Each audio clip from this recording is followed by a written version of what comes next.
Welcome to the Daily Chronological Bible. My name's Hunter, and we are reading through the Bible in chronological order as a single story. And that story is all about Jesus. We will look at this whole book through the lens of Jesus. It is a revelation of Him, and He has revealed to us the heart of the Father. He has invited us all to participate with Him in the life that He shares with the Father and the Spirit. Today, January the 12th, we are in the book of Genesis, chapters 32 through 35. This is the word of the Lord. Genesis 32. As Jacob started on his way again, angels of God came to meet him. When Jacob saw them, he exclaimed, "This is God's camp." So he named the place Mahanaim. Then Jacob sent messengers ahead to his brother Esau, who was living in the region of Seir, the land of Edom. He told them, "Give this message to my master Esau. Humble greetings from your servant Jacob. Until now I have been living with Uncle Laban, and now I own cattle, donkeys, flocks of sheep and goats, and many servants, both men and women. I have sent these messengers to inform my lord of my coming, hoping you will be friendly to me." After delivering the message, the messengers returned to Jacob and reported, "We met your brother Esau, and he's already on his way to meet you with an army of 400 men. Jacob was terrified at the news. He divided his household, along with the flocks and herds and camels, into two groups. He thought, if Esau meets one group and attacks it, perhaps the other group can escape. Then Jacob prayed, "O God of my grandfather Abraham, and God of my father Isaac, O God, you told me, return to your own land and to your relatives, and you promised me, I will treat you kindly. I am not worthy of all the unfailing love and faithfulness you have shown me, your servant. When I left home and crossed the Jordan River, I owned nothing except a walking stick. Now my household fills 2 large camps. O Lord, please rescue me from the hand of my brother Esau. I am afraid that he is coming to attack me, along with my wives and children. But you promised me, I will surely treat you kindly, and I will multiply your descendants until they become as numerous as the sand along the seashore, too many to count." Jacob stayed where he was for the night. Then he selected these gifts from his possessions to present to his brother Esau: 200 female goats, 20 male goats, 200 ewes, 20 rams, 30 female camels and their young, 40 cows, 10 bulls, 20 female donkeys, and 10 male donkeys. He divided these animals into herds and assigned each to different servants. Then he told his servants, "Go ahead of me with the animals, but keep some distance between the herds." He gave these instructions to the men leading the first group. "When my brother Esau meets you, he will ask, 'Whose servants are you? Where are you going? Who owns these animals?' You must reply, 'They belong to your servant Jacob, but they are a gift for his master Esau. Look, he is coming right behind us.'" Jacob gave the same instructions to the second and third herdsmen, and to all who followed behind the herds. "You must say the same thing to Esau when you meet him, and be sure to say, 'Look, your servant Jacob is right behind us.'" Jacob thought, "I'll try to appease him by sending gifts ahead of me. When I see him in person, perhaps he will be friendly to me." So the gifts were sent on ahead, while Jacob himself spent the night in the camp. During the night, Jacob got up and took his 2 wives, his 2 servant wives, and his 11 sons, and crossed the Jabbok River with them. After taking them to the other side, he sent over all his possessions. This left Jacob all alone in the camp. And a man came and wrestled with him until the dawn began to break. When the man saw that he would not win the match, he touched Jacob's hip and wrenched it out of its socket. Then the man said, "Let me go, for the dawn is breaking." But Jacob said, "I will not let you go unless you bless me." "What is your name?" the man asked. He replied, "Jacob." "Your name will no longer be Jacob," the man told him. "From now on you will be called Israel, because you have fought with God and with men, and have won." "Please tell me your name," Jacob said. "Why do you want to know my name?" the man replied.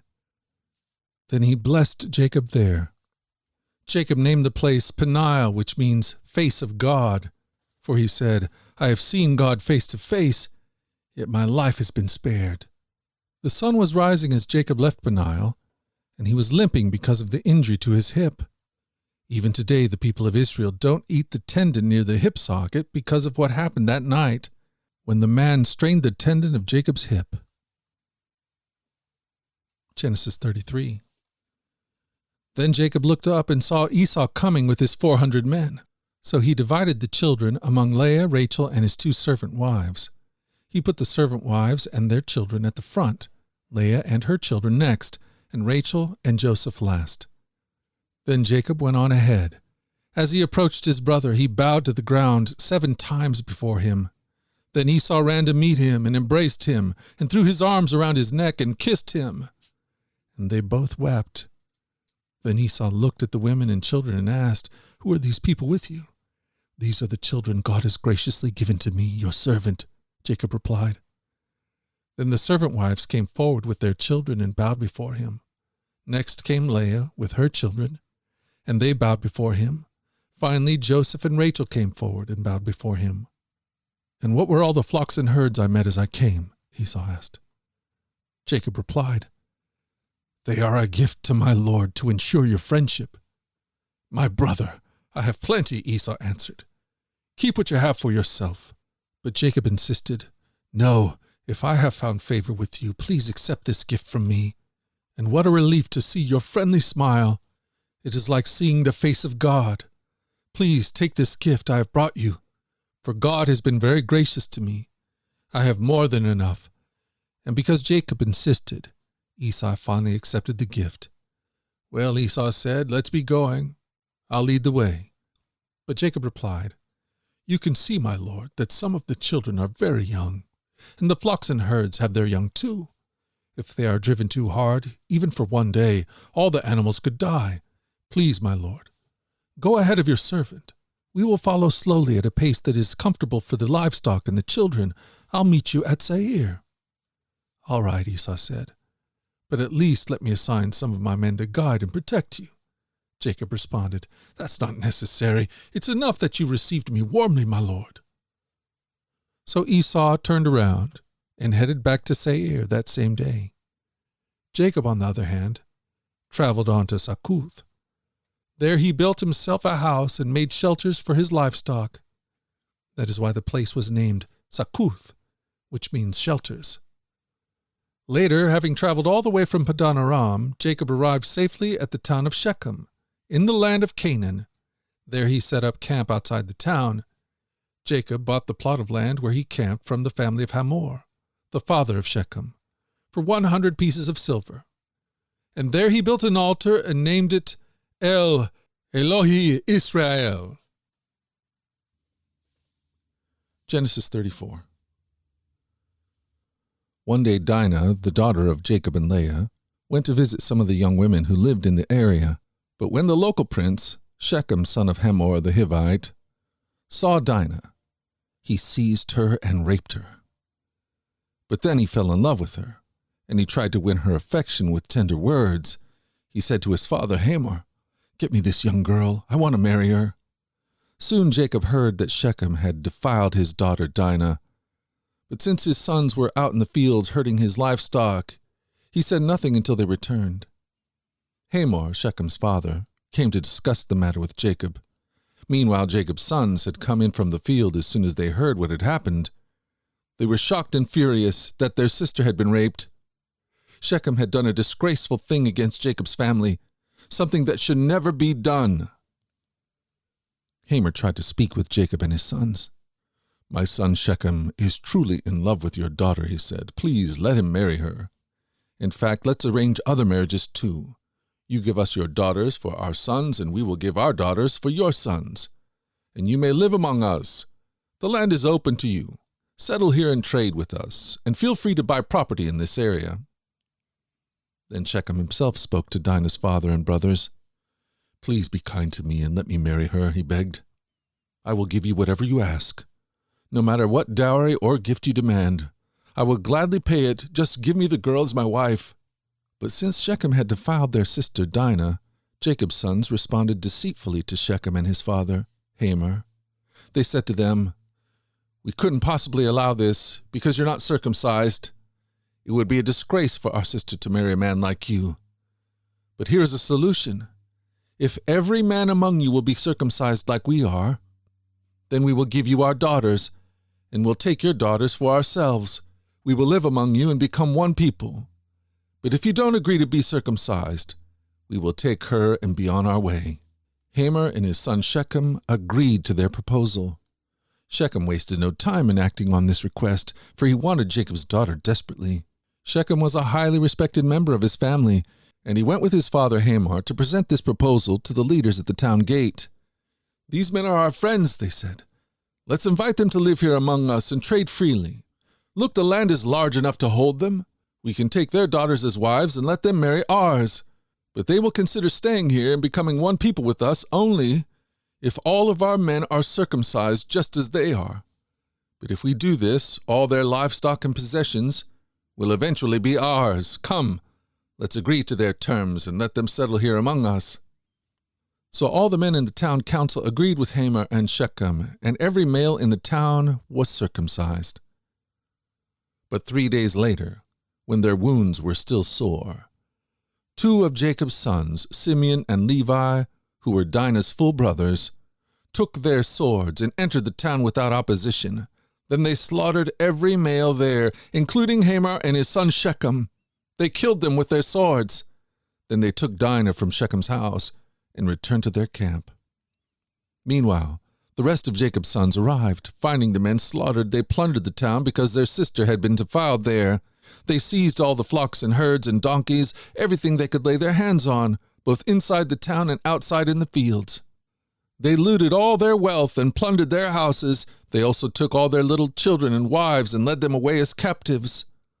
Afterward, Jacob said to Simeon and Levi, "You have ruined me. You've made me stink among all the people of this land, among all the Canaanites and Perizzites. We are so few that they will join forces and crush us. I will be ruined and my entire household will be wiped out." "But why should we let them treat our sister like a prostitute?" they retorted angrily. Genesis 35. Then God said to Jacob, "Get ready and move to Bethel and settle there. Build an altar there to the God who appeared to you when you fled from your brother Esau." So Jacob told everyone in his household, "Get rid of all your pagan idols, purify yourselves, and put on clean clothing. We are now going on to Bethel, where I will build an altar to God who answered my prayers when I was in distress. He has been with me wherever I have gone." So they gave Jacob all their pagan idols and earrings, and he buried them under the great tree near Shechem. As they set out, a terror from God spread over the people in the towns of that area so that no one attacked Jacob's family. Eventually, Jacob and his household arrived at Luz, also called Bethel, in Canaan.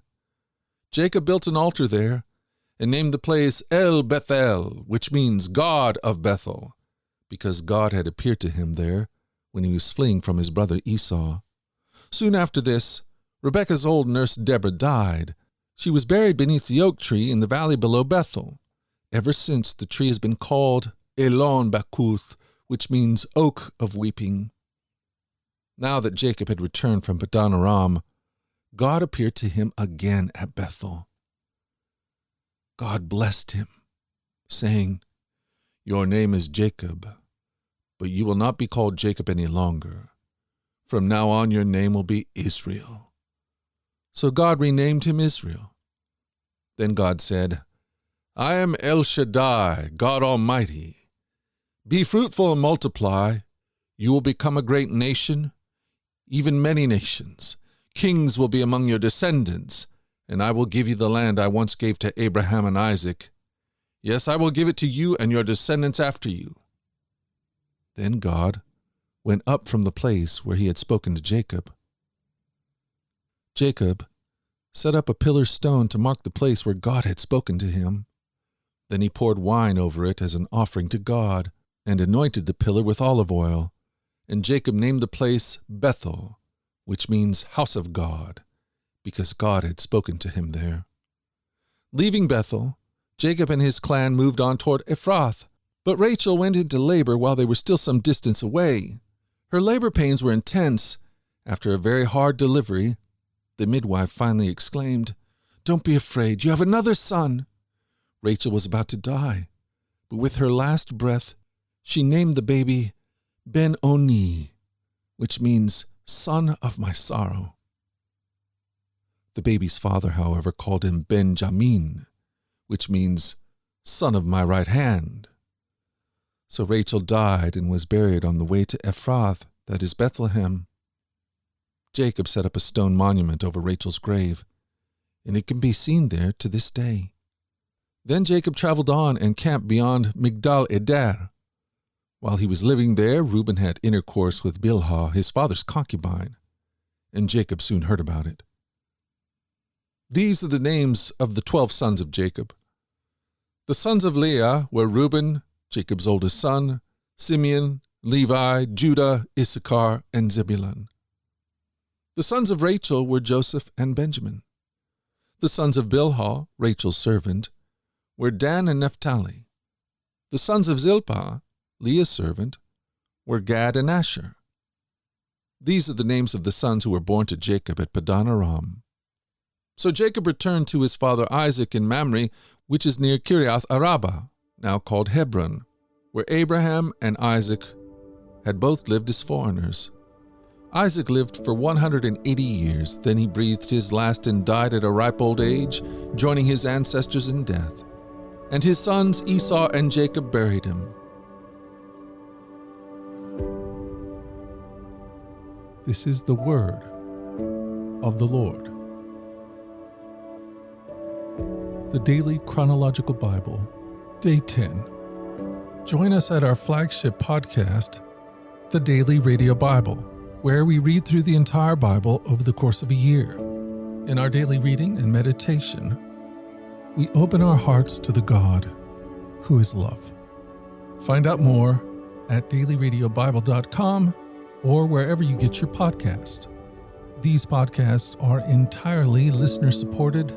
If you'd like to partner with us to make sure that these podcasts continue each and every day, you can do that by going to dailyradiobible.com and clicking the donate link. The Daily Radio Bible is a ministry of the Trinity Commission, and all your gifts are tax deductible. Until tomorrow, let's go forward in God's joy. Let's let His joy be our strength, and let us always remember this, that you are loved. We'll talk again tomorrow. You take care. Bye-bye.